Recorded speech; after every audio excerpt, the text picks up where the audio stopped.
Welcome all of you. आज के इस फ्राइडे के सेशंस में हम लोग मार्केट आउटलुक के बारे में बात करेंगे और पिछले वीक जो मैंने बोला था तो उसके बारे में भी देख लेंगे कि इस हफ्ते मार्केट ने कैसे रिएक्ट किया है, कहाँ पे हमने प्रॉफिट बुक किया है, कहाँ पे और भी अपॉर्चुनिटीज है आने वाले टाइम के लिए, कौन सा सेक्टर या कौन सा स्टॉक्स में अपॉर्चुनिटीज है पैसा कमाने के लिए। वो सारी डिटेल्स में आज हम लोग बात करने वाले हैं। पिछले हफ्ते जो मैंने बताया था मार्केट आउटलुक में कि मंदी कहीं भी नहीं है, छोटे मोटे पुलबैक्स या हिकअप्स आ सकते हैं, लेकिन ओवरऑल जो मार्केट जो है वो बुलिश ही रहेगा। और इस हफ्ते हमने देखा है कि मार्केट अभी भी वन साइड जो है उसका अपवर्ड जो मूवमेंट है वो कंटिन्यू है। पहले हम लोग देख लेते हैं कि निफ्टी और बैंक निफ्टी ने कैसे रिएक्ट किया है और अगले हफ्ते या आने वाले शॉर्ट टर्म के लिए हमारा क्या व्यू बनता है उसके बारे में भी हम लोग डिटेल में एनालिसिस करेंगे। उसके पहले जो जितने भी लोग ये लाइव सेशंस जो अटेंड कर रहे हैं, अगर आपके जो भी क्वेश्चंस है स्टॉक स्पेसिफिक या सेक्टर स्पेसिफिक, अगर किसी को व्यू चाहिए तो आप कमेंट बॉक्स में आपका जो भी क्वेश्चन है वो लिखते रहना। हम लोग स्टार्ट करते हैं पहले तो निफ्टी से। निफ्टी का यहाँ पे वीकली चार्ट जो है वो काफी बुलिश हो चुका है और उसका जो आरएसआई जो है वो 60 को क्रॉस कर चुका है। वीकली टाइम फ्रेम में बहुत ही बुलिश है। और अगर हम लोग डेली टाइम फ्रेम की अगर बात करेंगे, डेली टाइम फ्रेम में ऑलरेडी आरएसआई जो है वो 80 पे है, मतलब बहुत ही स्ट्रॉन्ग या बहुत ही उसमें स्ट्रेंथ है। कहीं भी मंदी तो दूर दूर तक अभी फिलहाल तो कोई मंदी लगती नहीं है। हो सकता है छोटे मोटे करेक्शन पुलबैक्स अभी भी आ सकते हैं। मार्केट जो है वो ओवर स्ट्रेच हो चुका है, तो यहाँ पे अगर हम लोग बाइंग करेंगे तो रिस्क रिवॉर्ड जो है वो शायद मैच नहीं हो रहे हैं, क्योंकि बहुत सारे स्टॉक्स की जो प्राइस है वो काफी बढ़ चुकी है ऑलरेडी। और अगर ये प्राइस में अगर हम लोग लेंगे शायद हमारा रिस्क रिवॉर्ड मैच ना हो, लेकिन बहुत सारी अपॉर्चुनिटीज अवेलेबल है मार्केट में, उसके बारे में भी बात करेंगे। पहले जो लास्ट वीक में जो हमारे जो स्टॉक्स की जो रिकमेंडेशंस थी, तो कहाँ पे हमने एग्जिट किया है, कहाँ पे प्रॉफिट बुक किया है, कहाँ पे अभी भी हम लोग होल्ड करके चल रहे हैं स्टॉक्स को, उसके बारे में पहले मैं आपको अपडेट दे देता हूं और फिर हम लोग निफ्टी या बैंक निफ्टी के बारे में बात करेंगे। पिछले हफ्ते जो एचडीएफसी बैंक जो हमारा ऑलरेडी हमारा बाइंग पोजीशन है उसको हम लोग होल्ड करके चल रहे हैं। पिछले हफ्ते जो 1425 के करीबन था, अब हो गया है 1485, 1485। तो उसमें अच्छा खासा प्रॉफिट है, उसको हम लोग होल्ड करके चल रहे हैं। हेवेल्स जो है वो 1180 पे हमने लिया था, और सॉरी 1280 पे लिया था और 1300 का क्लोजिंग है। तो हेवेल्स में भी अभी भी हम लोग होल्ड करके चल रहे हैं। इंडियन होटल जो है, इंडियन होटल में भी हम लोग होल्ड करके चल रहे हैं। यहाँ पे मैं दिखा देता हूँ इंडियन होटल का चार्ट। 272 हमारा जो बाइंग जो रेट है वो है 257 के करीबन का, और इस हफ्ते उसने हाई लगाया था 278, 279 तक वो जाके आया है। इंडियन होटल भी अभी भी हम लोग होल्ड करके चल रहे हैं, क्योंकि हमारा जो टारगेट जो है वो अल्टीमेट टारगेट या फाइनल टारगेट जो है वो 300 रुपए का है। एचपीसीएल और बीपीसीएल जो मंडे को ही रिजल्ट के चलते गैप डाउन ओपन हुआ था, तो उसमें एंट्री हमारी हुई ही नहीं है। और दीपक नाइट्रेट का भी मैंने स्टॉक बोला था आपको, और दीपक नाइट्रेट में भी अच्छा प्रॉफिट हो रहा है, तो अभी भी उसको हम लोग होल्ड कर रहे हैं। 2100 के ऊपर उसका ब्रेकआउट लेवल है, अगर ये 2100 का लेवल अगर क्रॉस होगा तो उसमें और भी हम लोग बाइंग पोजीशन इनिशिएट करेंगे। वो छोड़ के एक्सिस बैंक, क्योंकि हमने आईसीआईसीआई बैंक में प्रॉफिट बुक कर चुके थे हम लोग, और एक्सिस बैंक में हमारी एंट्री हो गई 740 के ऊपर, और उसमें भी 20 रुपीज का प्रॉफिट है, उसको भी हम लोग होल्ड करके चल रहे हैं।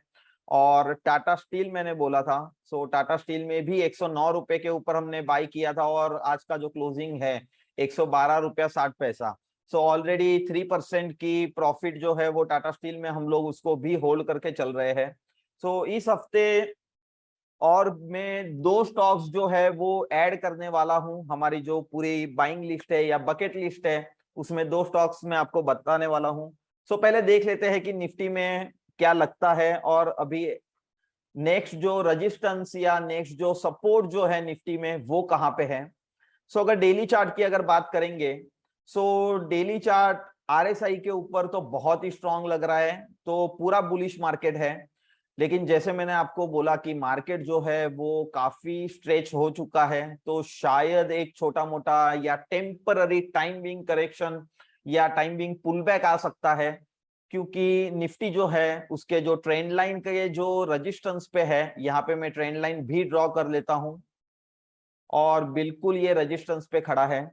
सो अगर ये 17,800 के ऊपर का अगर हमें निफ्टी में क्लोजिंग मिलता है, आज का जो क्लोजिंग है वो 17,700 है, और 17,800 के ऊपर का अगर क्लोजिंग मिलता है तो डेफिनेटली हम लोग और भी अपर साइड में ओपन अप हो जाएंगे और वापस से और मोमेंटम बना रहेगा इसमें।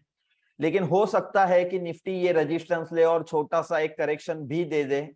सो नेक्स्ट जो सपोर्ट जो है वो सपोर्ट अभी के लिए काफी दूर है, उसका सपोर्ट, वो सपोर्ट जो है वो 17,000 का उसका सपोर्ट है और निफ्टी जो है वो 17,700 पे है, तो 700 पॉइंट नीचे का उसको सपोर्ट है। तो जैसे ओवर स्ट्रेच जो हो चुका है उसकी वजह से सपोर्ट जो है वो थोड़ा सा दूर है।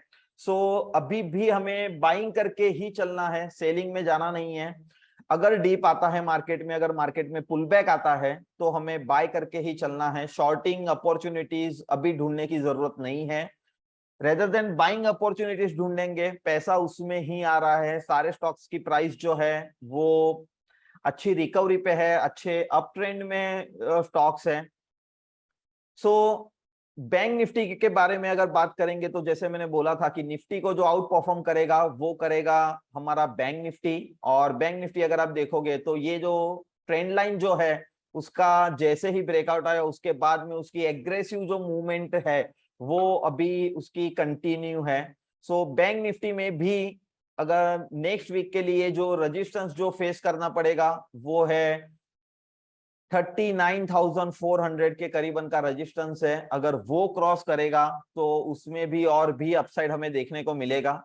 और अल्टीमेट जो टारगेट जो है वो निफ्टी और बैंक निफ्टी में ऑलरेडी मैंने बताया हुआ है कि अल्टीमेट जो लॉन्गर व्यू और लॉन्गर जो वीकली टाइम फ्रेम के ऊपर जो टारगेट निकल के आए थे वो निफ्टी में 20,500 और बैंक निफ्टी में 48,000 के करीबन का बैंक निफ्टी में लॉन्गर रन के लिए वो टारगेट अभी भी ओपन है। सो अच्छी खासी हमें पिछले 2 3 4 हफ्ते में जहां से निफ्टी ने जो रिकवरी दिया है उसमें बहुत सारा प्रॉफिट हुआ है। हालांकि 95% स्टॉक जो है हमारे वो उसका टारगेट जो है वो हिट हुआ है 95%। 4 to 5% स्टॉक्स में ऐसा हुआ है कि जहां पे हमने कॉस्ट टू कॉस्ट एग्जिट किया है या फिर हमारा स्टॉप लॉस ट्रिगर हुआ है। सो नेक्स्ट वीक के लिए जो सेक्टर जो स्ट्रांग लग रहे हैं, अभी के लिए सेक्टर जो है वो सारे सेक्टर स्ट्रांग है, लेकिन अभी भी जो निफ्टी को आउट परफॉर्म जो करेगा वो बैंकिंग सेक्टर ही आउट परफॉर्म करेगा ऐसा लग रहा है। क्योंकि अगर आप आईसीआईसीआई बैंक का अगर चार्ट देखोगे तो आज आईसीआईसीआई बैंक ने नया ऑल टाइम हाई रजिस्टर्ड किया है यहाँ पे, और नया ऑल टाइम हाई बनाया है 877 का। सो यहाँ पे बैंकिंग जो है वो क्लियरली आउट परफॉर्म कर रहा है। तो बैंकिंग में हमारे पास ऑलरेडी एचडीएफसी बैंक है और एक्सिस बैंक है, ये 2 बैंक को लेकर के हम चल रहे हैं, और आईसीआईसीआई बैंक में हमने प्रॉफिट बुकिंग कर लिया है। और जो सेक्टर जो है वो ऑटो सेक्टर भी पॉजिटिव लग रहा है। यहाँ पे मैं निफ्टी ऑटो ओपन कर लेता हूँ। निफ्टी ऑटो इंडेक्स का चार्ट अगर हम लोग देखेंगे तो यहाँ पे भी क्लियरली जो कंसोलिडेशन नजर आ रहा है, और ये कंसोलिडेशन के बाद अगर यहाँ पे अगर वापस से अगर अप मूवमेंट अगर स्टार्ट हो जाएगी तो इसमें और भी 5 to 6% की जगह है ऊपर जाने की। इंडेक्स की मैं बात कर रहा हूं। तो स्टॉक स्पेसिफिक अगर देखेंगे तो टाटा मोटर्स में अभी भी हम लोग होल्ड करके चल रहे हैं, जैसे मैंने ट्विटर के ऊपर अपडेट किया था कि 475 पे यहाँ पे हमारा जो स्क्वीज जो सेटअप था वहां पे ब्रेकआउट हमें मिला है और टाटा मोटर्स को हम लोग होल्ड करके चल रहे हैं। स्टॉक जो नेक्स्ट वीक के लिए जो स्टॉक जो है वो मैं आपको इसमें दो स्टॉक है जो ऐड करना चाहूंगा और एक है इंडियन बैंक। अगर इंडियन बैंक का चार्ट देखोगे तो यहाँ पे क्लियरली हमें ब्रेकआउट मिल गया है। इंडियन बैंक का क्लियरली ब्रेकआउट हमें मिल गया है और स्टॉक की जो प्राइस है वो है 182। सो यहाँ पे जहां भी पुल बैक अगर आता है, पुल बैक मिलता है तो वहां पे लेना है हमें। और जो उसका जो स्टॉप लॉस जो रहेगा वो 160 के करीबन का स्टॉप लॉस रहेगा, 160 165 के करीबन का उसका स्टॉप लॉस रहेगा। और उसमें हाईली पोटेंशियल स्टॉक लग रहा है। यहाँ पे मोमेंटम जो है वो एग्रेसिव मूवमेंट स्टार्ट हो जाएगा ऐसा दिख रहा है। और बैंक निफ्टी के साथ साथ पीएसयू बैंक्स भी अभी परफॉर्म कर रहे हैं। पीएसयू बैंक में भी स्टॉक जो है वो सारे अच्छे लग रहे हैं। जैसे कैनरा बैंक हो गया, तो मैं यहाँ पे कैनरा बैंक का चार्ट यहाँ पे ओपन करता हूँ। यहाँ पे ट्रेंड लाइन का ब्रेकआउट भी हमें मिल चुका है। सो कैनरा बैंक भी अच्छा लग रहा है। इवन बैंक ऑफ बड़ौदा का चार्ट भी जो है वो भी अच्छा लग रहा है। सो पीएसयू बैंक में अच्छा लग रहा है। यहाँ पे मोमेंटम जो है वो कंटिन्यू रहेगा। चाहे पीएनबी हो, पंजाब नेशनल बैंक, उसका स्टॉक्स भी रिकवर कर रहा है। अगर 34 का लेवल अगर पीएनबी में क्रॉस होता है तो वहां पे हम लोग बाइंग इनिशिएट कर सकते हैं। सो पीएसयू बैंक भी अच्छा है, एसबीआई भी स्ट्रांग है। सो इंडियन बैंक का जो स्टॉक्स है वो इस हफ्ते में ऐड करना चाहूंगा। और जो नेक्स्ट जो स्टॉक है वो है क्यूमिंस का, क्यूमिंस इंडिया। अगर उसका डेली चार्ट देखोगे तो यहाँ पे आरएसआई जो है वो हमें फुल सपोर्ट कर रहा है। पिछले हफ्ते जो यहाँ पे जो हमें पुल बैक देखने को मिला था उसमें 20 पीरियड मूविंग एवरेज को वो रिस्पेक्ट दे रहा है और 20 पीरियड मूविंग एवरेज के नीचे वो क्लोजिंग नहीं दे रहा। और वापस से आज 20 पीरियड मूविंग एवरेज के ऊपर का क्लोजिंग आया है, वीकली क्लोजिंग है। सो क्यूमिंस का स्टॉक जो है वो यहाँ पे 1250 पे है। और अगर आप वीकली टाइम फ्रेम पे अगर देखोगे तो यहाँ पे जो कप पैटर्न जो है वो क्यूमिंस के चार्ट में कप पैटर्न यहाँ पे डेवलप हो रही है। तो क्यूमिंस जो है वो हम डिलीवरी बेस के लिए ले रहे हैं। और क्योंकि उसमें हमारा व्यू जो है वो 6 से 8 महीने का रहेगा और उसका जो अल्टीमेट जो टारगेट रहेगा वो कम से कम यहाँ से 70% ऊपर का टारगेट निकल के आ रहा है। 2000 के करीबन का टारगेट है उसमें क्यूमिंस में। सो क्यूमिंस का स्टॉक्स जो है वो आप लोग ले सकते हो, डिलीवरी बेस पोजिशनल व्यू है उसमें। और जो पोजिशनल व्यू जो था हमारा कोल इंडिया में उसमें भी हम लोग होल्ड करके चल रहे हैं। और इस हफ्ते कोल इंडिया में 225 का लेवल यहाँ पे हाई बनाया है और हमारी जो बाइंग एंट्री है वो है 197 की।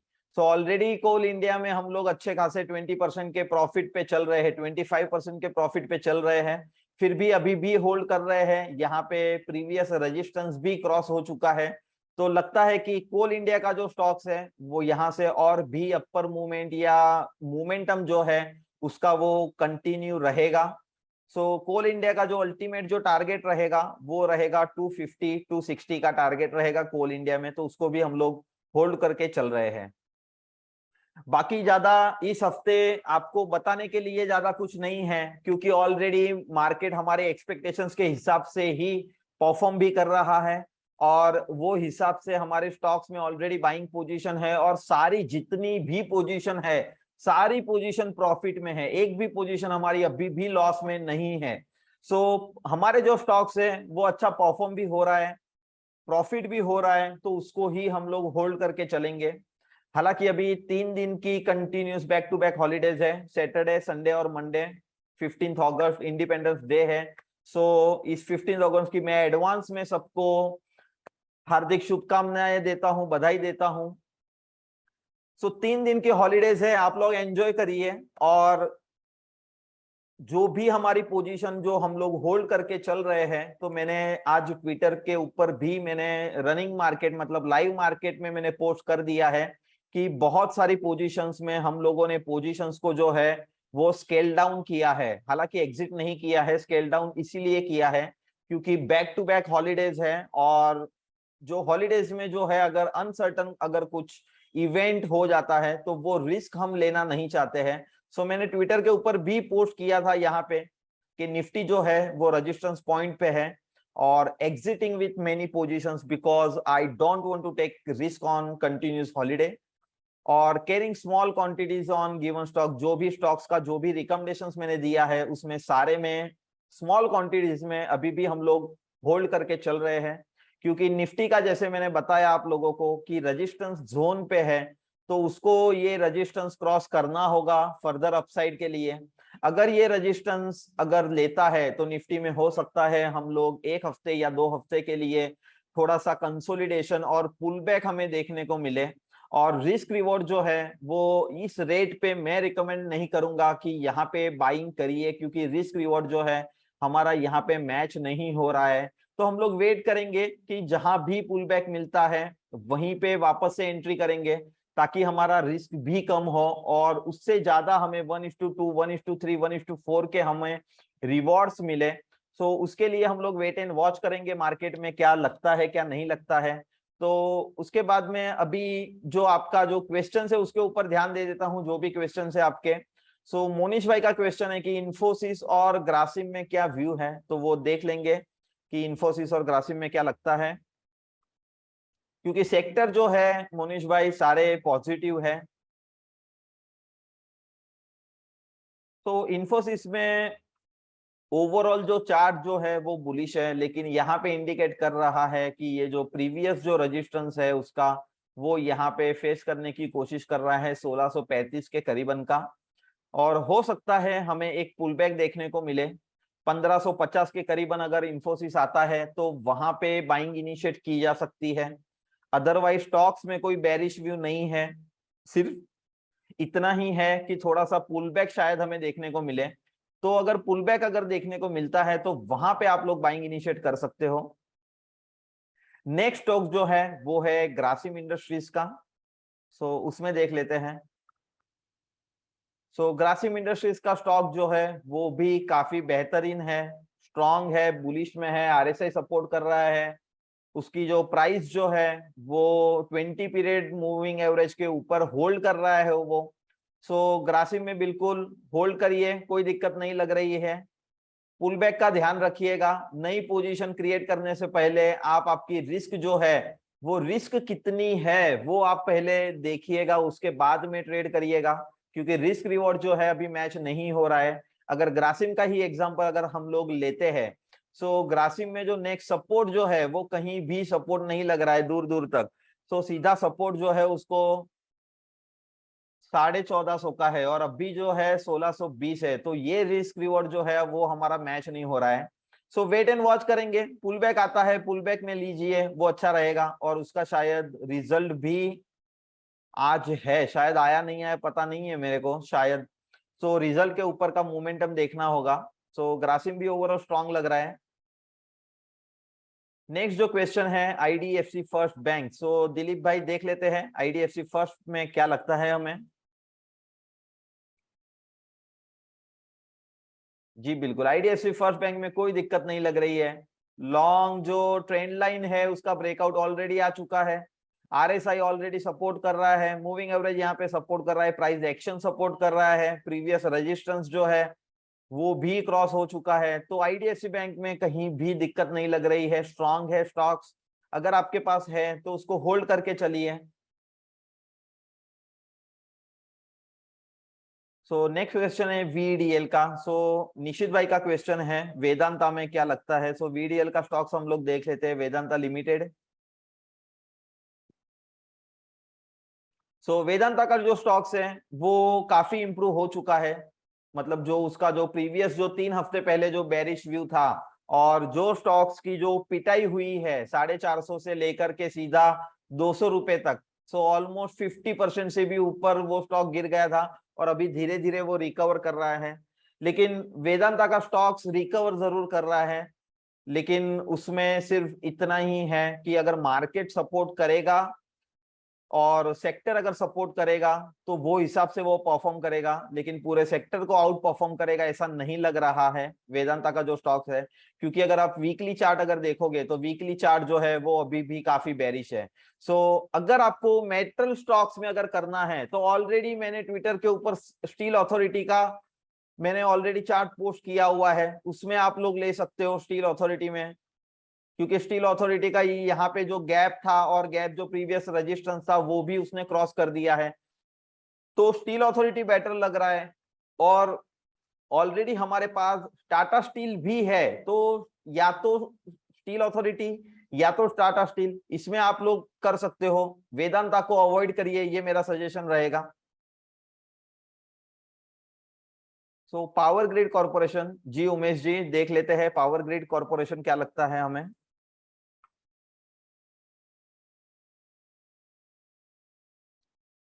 जी पावर ग्रिड कॉर्पोरेशन में भी कोई दिक्कत नहीं लग रही है, स्टॉक जो है वो स्ट्रांग है।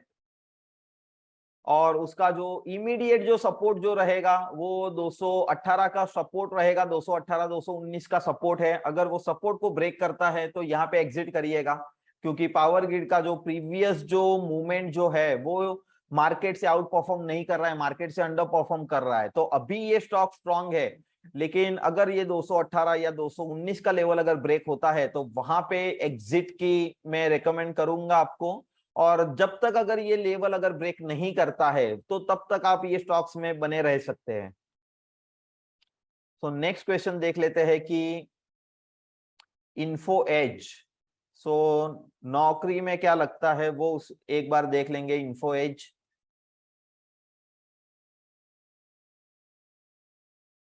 नौकरी का शायद आज रिजल्ट भी है, तो संगपाड़े जी आपको ये देखना होगा कि रिजल्ट की मूवमेंट आई है या नहीं आई है, या रिजल्ट की मूवमेंट अभी आना बाकी है।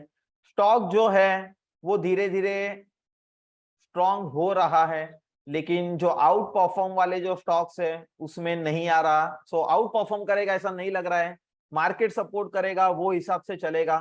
लेकिन अगर मार्केट ने अगर थोड़ा सा भी पुल बैक दिया तो ये स्टॉक जो है वो तेजी से नीचे आ सकता है।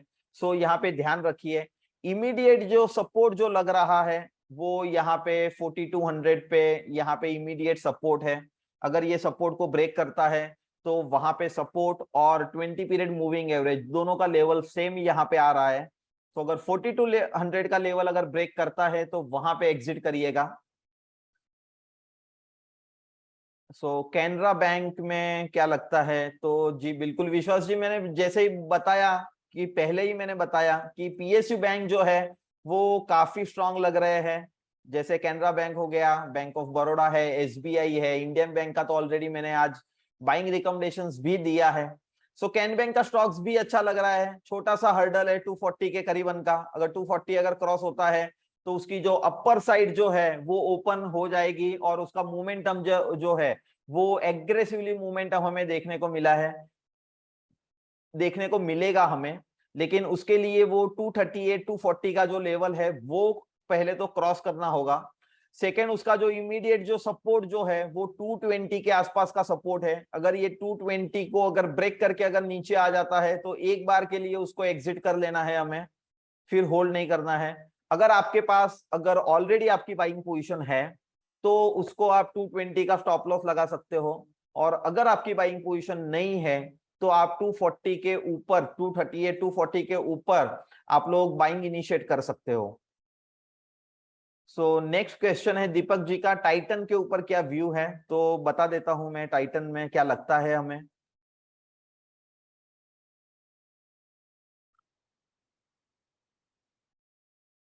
सो टाइटन का स्टॉक जो है वो स्ट्रांग है, उसमें कोई भी दिक्कत नहीं लग रही है। चाहे हम आरएसआई को देख ले या चाहे हम इवन एडीएक्स को भी देखेंगे तो भी एडीएक्स अबाउट 25 रहेगा। सो टाइटन में कोई दिक्कत नहीं लग रही है, मोमेंटम बना रहेगा। लेकिन जैसे मैंने बोला कि रिस्क रिवॉर्ड यहाँ पे मैच नहीं हो रहा है। अगर इस रेट पे अगर हम लोग बाइंग करेंगे तो हमारा जो रिस्क रिवॉर्ड है वो मैच नहीं हो रहा है। सो वेट एंड वॉच करिए, पुल बैक जहां भी मिलेगा वो पुल बैक में आप बाइंग करिए, या तो फिर अगर 17,800 के ऊपर अगर निफ्टी क्लोज होता है तो फिर आप बाइंग इनिशिएट करिए।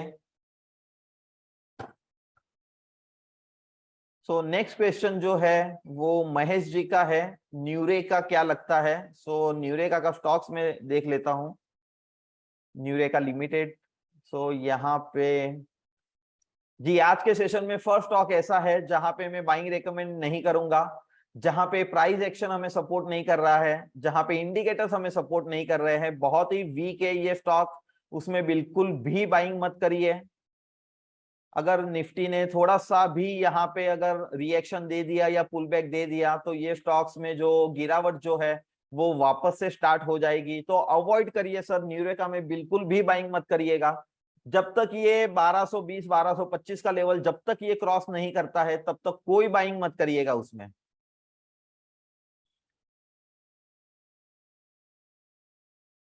So thank you so much, यहाँ पे आप लोगों ने ये क्वेश्चंस पूछे। और एक अनाउंसमेंट मैं करना चाहूंगा कि नेक्स्ट वीक से हम लोग एक अनाउंसमेंट कर रहे हैं, और एक फेसबुक लाइव सेशन जो हमारा हो रहा है उसमें हम लोग एक कॉन्टेस्ट लेने वाले हैं, और उसमें हम लोग कुछ क्वेश्चंस आपको पूछेंगे।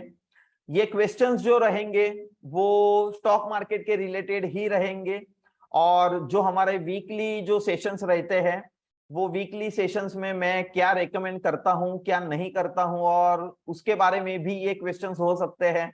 और जो भी विनर रहेगा उसका जो आंसर जो है वो आपको कमेंट बॉक्स में ही लिखना है, और उसका जो विनर जो रहेगा उसको 500 रुपीज हम लोग कैश देने वाले हैं। तो ये कॉन्टेस्ट जो है वो नेक्स्ट वीक से ये स्टार्ट हो जाएगा, और ये उसके जो क्वेश्चंस है वो आपको लाइव सेशंस में ही आपको देने होंगे। सो ये क्वेश्चंस जो है जैसे मैंने बताया कि स्टॉक मार्केट रिलेटेड ही होगा, जो हमारा वीकली रिव्यू है उसके रिलेटेड ही ये क्वेश्चंस होंगे, आउट ऑफ द सिलेबस कुछ नहीं होगा। सिर्फ इतना ही है कि आप लोग जो वीकली सेशन ये जो अटेंड कर रहे हो उसका बेनिफिट आपको कितना हो रहा है और आप कितनी अच्छी तरह से उसको रीड करके प्रॉफिट कमा रहे हो। सो उसके लिए ये कॉन्टेस्ट हम लोग लॉन्च कर रहे हैं, और एवरी फ्राइडे ये कॉन्टेस्ट होगा। सो नेक्स्ट फ्राइडे और भी मजा आने वाला है, और भी मैं आपको क्वेश्चंस पूछूंगा, आप मेरे को आंसर करना। सो तब तक के लिए ये जो कंटिन्यूस ये बैक टू बैक जो 3 डेज की जो हॉलीडेज है, 15 अगस्त है, इंडिपेंडेंस डे है, एंजॉय करिए, सेफ रहिए। सो नेक्स्ट वीक हम लोग वापस से मिलेंगे, तब तक आप सब अपना ध्यान रखिएगा। Thank you so much.